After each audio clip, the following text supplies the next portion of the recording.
नमस्कार दोस्तों, कैसे हैं आप लोग। आशा करती हूँ माता रानी की कृपा से आप लोग ठीक होंगे। दोस्तों, आज मैं अपने इलेक्शन फील्ड की वो कहानी आपको सुनाना चाहती हूँ जो शुरुआत में मैं इलेक्शन लड़ी थी। मात्र 19 साल की मेरी एज थी।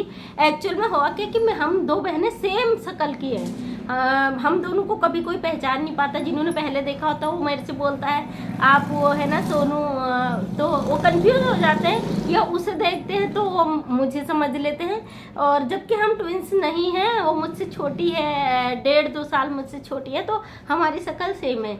जब क्या होता, मैं इलेक्शन पहली बार लड़ी थी क्षेत्र पंचायत, और जब मात्र 19 साल की एज में जब मैं इलेक्शन लड़ी थी तो उस समय मेरी एज केवल 19 साल की थी और मैं बहुत छोटी बच्ची की तरह, हाइट भी कमी है, तो बहुत एक छोटी बच्ची की तरह लगती थी। लोगों को लगता था 6th-7th क्लास में पढ़ती होगी, जबकि मैंने उस समय मैं ग्रेजुएशन कर रही थी। तो हुआ कि जब इलेक्शन हुआ उसके 10-15 दिनों बाद उसकी काउंटिंग थी, ब्लॉक में काउंटिंग थी। हमारे बहुत बड़ा एरिया था, 14 गांव मेरे अंडर में थे, और कभी मैंने सोचा नहीं था मैं इतने बड़े फील्ड के लिए चुनी जाऊंगी। तो मेरे लिए बहुत बड़ा चैलेंज था उस समय। और इलेक्शन के लिए हम लोग, मेरे जो सपोर्ट में थे, मेरे भाई, मेरे गांव के कई लोग मेरे सपोर्ट, बचपन से मैं बहुत मेहनती रही हूँ, तो मेरे गांव के सभी भाई बहनों का मुझे बहुत सपोर्ट था, मेरे क्लासमेट्स का। सब लोग फूल मालाएं वगैरह लेके, उनको तो 100% श्योर थे कि ये जीतेगी। लेकिन राजनीति ऐसी चीज़ होती है, मैंने कभी इमेज नहीं किया था कि मैं ये इलेक्शन फाइट कर पाऊंगी। मतलब मेरे लिए एक टेंशन भी था, एक कुछ अजीब सा एक माहौल था। जिन्हें पता था कि ये 100% जीतेगी, तो वो सारा इंतजाम के साथ आए हुए थे। एक्चुअल में क्या, जैसे पहले क्षेत्र मेरा 14 गांव का, एक 7 गांव का एक ग्राम पंचायत थी, वहाँ से जैसे वोट खुले तो उसमें हाफ हाफ था। मतलब कि आधे वोट दूसरे कैंडिडेट को, 4 मेरे अपोजिट में थे, उन चारों को बट गए थे, और एक जो बैलेट बॉक्स था उसके सारे वोट मेरी तरफ थे। हाफ हाफ हो चुके थे, हाफ तो तीनों को बढ़ चुके थे और हाफ पूरे मुझे मिल चुके थे। लेकिन जो दूसरी ग्राम सभा का था, उसमें जैसे काउंटिंग हुई तो सारे वोट मेरी तरफ थे।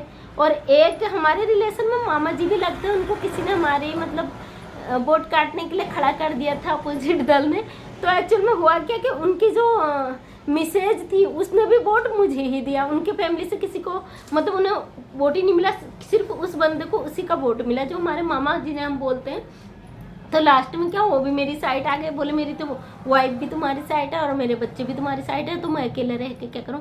दोस्तों, जैसे अलाउंस हुआ वहाँ तो हल्ला गुल्ला मच गया, भगदड़ मच गई।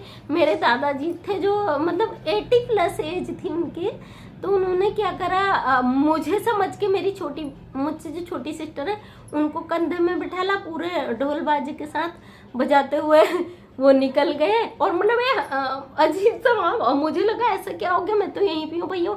अलाउंस हुआ तो पता चला कंधों में मेरी बहन को बैठाल के ले गए, और मैं वहीं पे चिल्ला रही, मैं यहीं हूँ। बाद में जब सबको पता तो सब हंसने लगे, एकदम से उसे नीचे उतारा तो मुझे उठा लिया गोदी। मतलब एक हास्यप्रद घटना भी थी, एक मोटिवेशन भी था, क्योंकि मैं इतनी छोटी कम एज में इलेक्शन लड़ी थी, किसी को लगा नहीं था। आज भी लोग इज्जत करते हैं, हाँ इनकी बेटी, मेरे पापा हमारे नाम से हमारे पापा जी को जानते हैं कि हाँ ये क्षेत्र पंचायत उनके पिताजी है, उनके भाई है, मतलब पूर्व जो भी है। बहुत अच्छा एक गांव का सपोर्ट था। दोस्तों, मैं कहना चाहती हूँ, अगर हमें अपना बैकग्राउंड बनाना, अपना नाम बनाना हो, लोग हमें ऐसे ही नहीं जानते हैं। बचपन से हमारी क्वालिटी आंकी जाती है कि हम में क्या एबिलिटी है। अगर हमारे नेचर अच्छा, हमारा आचरण अच्छा है, तो वही चीज़ हमें आगे ले जाता है। लोग, हमारी फेस वैल्यू जो बढ़ती है इन्हीं चीज़ों से बढ़ती है कि हम क्या हैं। अगर हम में ये क्वालिटी है तो ऊपर वाला भी हमारे साथ होता, कोई भी हमें आगे बढ़ने से नहीं रोक सकता। मैं सारे यूट्यूबर्स भाई बहनों से भी कहती हूँ कि आज मैं इस फील्ड में आई हूँ, मैं आप लोगों से कहती भी हूँ कि सपोर्ट करो, आप भी कहिए। और सभी से हाथ जोड़ के रिक्वेस्ट है, क्योंकि जो गंदी वीडियोज़ आते हैं उसमें बहुत सारे फॉलोवर्स होते हैं, बहुत सारे लाइक्स होते हैं, लेकिन जो भाई बहन मेरे मेहनत से आते हैं, तो एक दूसरे को सपोर्ट कीजिए, अनसब्सक्राइब मत कीजिए, एक दूसरे को सपोर्ट कीजिए, ओपनली सपोर्ट कीजिए। देखिए, अच्छी चीज़ें ग्रो होती हैं, धीरे धीरे होती है। उनका फील्ड बहुत बड़ा होता है, उसका क्षेत्र इतना आगे होता है कि हम उसको सोच भी नहीं सकते। इसलिए आप कोई भी बैकग्राउंड तय करते हैं, सच्चाई के दम पे करिए, सच्चाई के दम पे आगे बढ़िए, ऊपर वाला आपके साथ रहता हमेशा। कभी भी कोई गलत चीज़ों को फॉलो मत कीजिए। अच्छी नीयत से अगर हम कुछ करते हैं तो भगवान हमारे सदैव साथ रहता है। इसी अच्छी उम्मीद के साथ कि माता रानी हमेशा आपके सर पे अपना हाथ बनाए रखे। दोस्तों, कामयाबी आपकी सफलता चूमे। यदि आपको लगता है हाँ समाज में ज़रूरत है अच्छी चीज़ों की, तो मेरे चैनल को लाइक शेयर कमेंट कीजिएगा। मैं 17 सालों से आई नहीं थी सोशल मीडिया पे। आज मतलब समाज के अपने बच्चों के कहने पे कि हाँ मेरे पास डिग्रियों का ढेर है जिसका मैंने यूज़ नहीं किया, मैंने अपनी जॉब छोड़ दी, एक फील्ड पे सोशल प्लेटफॉर्म पे आई हूँ समाज के लिए कुछ करने के लिए।